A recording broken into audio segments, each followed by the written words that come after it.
আপনারা সবাই সারাদিন বসে আছেন, আমার নিজেরই কষ্ট হচ্ছে আপনাদের কষ্ট দেখে। আচ্ছা, এখানে একটু প্লিজ। দুপুর 2টার পরে বাকি 2টা এজেন্ডা নিয়ে আমাদের সাথে আলোচনা হয়েছে। তার মধ্যে প্রথম হচ্ছে সংসদীয় স্থায়ী কমিটির বিষয় নিয়ে, দ্বিতীয় হচ্ছে নারী আসনের সংখ্যা এবং সেটার নির্বাচন পদ্ধতি কী হবে, এই দুইটা বিষয়। এর বাইরে যে এজেন্ডাগুলো ছিল সেটা আজকে আলোচনা হয়নি। এখানে সংসদীয় স্থায়ী কমিটির সভাপতি পদে বিরোধী দলীয় সদস্যদের মধ্য থেকে যে প্রস্তাবটা ওখানে প্লেসড হয়েছিল যে সব সভাপতির পদ বিরোধী দলীয় সদস্যদেরকে দেয়া যায় কিনা, এই বিষয়ে প্রথম পর্বের আলোচনায় প্রত্যেকেই লিখিত এবং মৌখিক তাদের জবাব দাখিল করেছে, আমরাও করেছিলাম। সেই জায়গায় কয়েকটি সংসদীয় স্থায়ী কমিটি বিরোধী দলের সদস্যদেরকে দেওয়ার ব্যাপারে তখনই প্রায় সকল দল একমত হয়েছিল। যেমন সরকারি হিসাব সম্পর্কিত আরেকটা পাবলিক আন্ডারটেকিং কমিটি বলে, এস্টিমেট প্রতিশ্রুতি কমিটি, প্রিভিলেজ কমিটি, এই জাতীয় বেশ কিছু কমিটি আছে, সেটা করা যায়। আমাদের দলের পক্ষ থেকে আমরা আরও কয়েকটি সংসদীয় কমিটির এই জাতীয় দেওয়ার পক্ষে আমরা প্রস্তাব করেছি, যাতে পার্লামেন্টে জবাবদিহিতা এবং ভারসাম্য প্রতিষ্ঠা হয় বেশি করে। আর মন্ত্রণালয় সম্পর্কিত স্থায়ী কমিটিগুলোর মধ্যে আজকে যেটুকু আলোচনা হয়েছে এবং প্রায় সবাই আলোচনার পরে সিদ্ধান্ত উপনীত হয়েছে বলে আমার মনে হলো, সেটা ওনারা পরে প্রকাশ করবেন।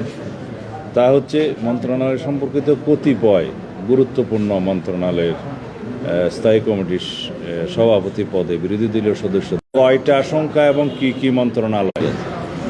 তো পার্লামেন্টের স্থায়ী কমিটিগুলোর সভাপতির পদে মোটামুটি অনেকগুলো স্থায়ী কমিটির, যেটা আগে বললাম 4-5টা, সেটা তো আছেই। মন্ত্রণালয় সম্পর্কিত স্থায়ী কমিটির বিষয়ে কতিপয় গুরুত্বপূর্ণ মন্ত্রণালয়ের স্থায়ী কমিটির সভাপতি পদে বিরোধী দলীয় সদস্যদের থেকে নিয়োগ দেওয়া যাবে কিনা বা মনোনয়ন দেওয়া যাবে কিনা সে বিষয়েও একটা প্রায় একমত হয়েছে, কিন্তু কতটা, কোন কোন মন্ত্রণালয় বা পার্সেন্টেজ কত, এগুলো কোনো নির্ধারণ করা সম্ভব হয়নি। সেটা উচিত হবে না, সেটা সংসদে আলোচনার মাধ্যমে করতে হবে এবং সাইজ অব দ্য অপোজিশনের মাধ্যমে করতে হবে। এগুলো সাধারণত ট্রেজারি বেঞ্চের এত এবং অপোজিশনের এত, এইভাবেই নির্ধারণ হয়ে থাকে। এখন অপোজিশনে তো অনেক পার্টি মিলেই অপোজিশন হতে পারে, একটা লার্জেস্ট অপোজিশন হতে পারে, বিভিন্ন দলের ছোট ছোট প্রতিনিধিত্ব থাকে, কেউ 5 সদস্যের 10 সদস্যের প্রতিনিধিত্ব থাকে। তো তাদের মধ্যে থেকেও তো বিবেচনা করতে হবে। শুধুমাত্র লার্জেস্ট অপোজিশন পার্টি থেকেই সব সভাপতি মনোনয়ন দেওয়া, এটাও অনুচিত হবে। সেই জন্য সেই বিষয়টা পার্লামেন্টে আলোচনার মধ্য দিয়ে নির্ধারণ হওয়ার বিষয়ে মোটামুটি আলোচনা হয়েছে। আর 3 নম্বর বিষয় হচ্ছে নারী সংসদ সদস্যদের বিষয়টা। সংরক্ষিত আসনে এখন যেভাবে আছে, বাংলাদেশের সংবিধানের আর্টিকেল 65(3) অনুসারে প্রবাবলি যে নারীদের সংরক্ষিত আসনের বিষয়টি উল্লেখ থাকে।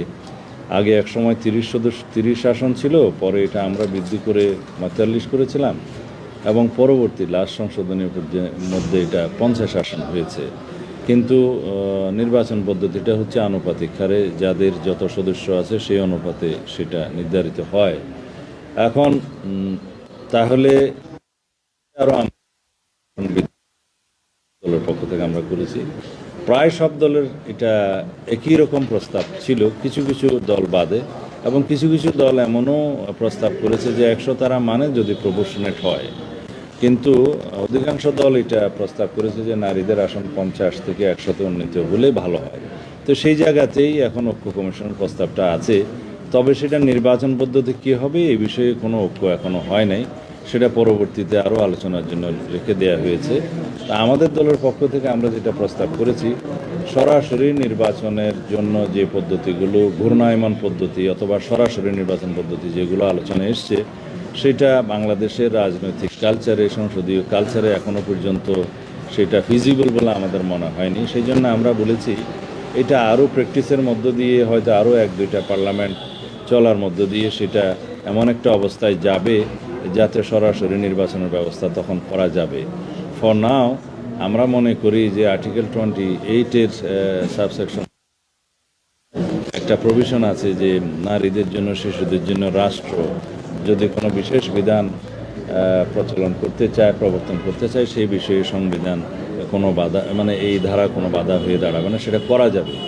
আপনারা জানেন যে আর্টিকেল 29 অনুসারে যে পিছিয়ে পড়া অংশ সমাজের, তাদের জন্য বিশেষ বিধান সরকারি চাকরিতেও করা যায়, এবং ওইখানে আমরা আরও পরে প্রস্তাব আনবো, যদিও এটা এখানকার আলোচনার বিষয় নয়।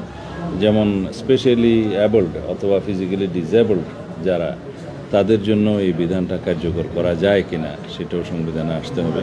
তো সেই হিসাবে নারী, শিশু এবং স্পেশালি অ্যাবল্ড যারা শ্রেণী, পিছিয়ে পড়া শ্রেণী, তাদের জন্য যে বিশেষ বিধান করা যায়, সেই হিসাবেও আমরা মনে করি আমাদের বাংলাদেশের নারী সমাজ এখনও পর্যন্ত সেইটুকুন অগ্রগতি হয় নাই, বিধায় তাদেরকে আরও বেশি এগিয়ে নিয়ে আনার জন্য এই বিশেষ বিধান থাকা উচিত। এবং সমাজ একটা জায়গায় পৌঁছলে, আমাদের বিকাশ বিবর্তন যদি আরও ভবিষ্যতে একটা উন্নীত পর্যায়ে পৌঁছে, তখন আর হয়তো এই বিশেষ বিধানগুলো রাখার প্রয়োজন নাও হতে পারে। কিন্তু সেই সীমায় আমরা উত্তীর্ণ হওয়ার আগ পর্যন্ত আমাদেরকে এই শ্রেণীগুলোর জন্য বিশেষ বিধান রাখতে হবে। সেই বিষয়টা আমরা বিবেচনা করে নারীদের আসনটা বৃদ্ধির প্রস্তাব করেছি, এবং ধীরে ধীরে আমরা আশা করি বাংলাদেশের নারী সমাজ আরও বিভিন্নভাবে ক্ষমতায়িত হবে, কনস্টিটিউশনালি, লিগ্যালি এবং সমাজের বিভিন্ন সিদ্ধান্তের মধ্য দিয়ে। ধন্যবাদ।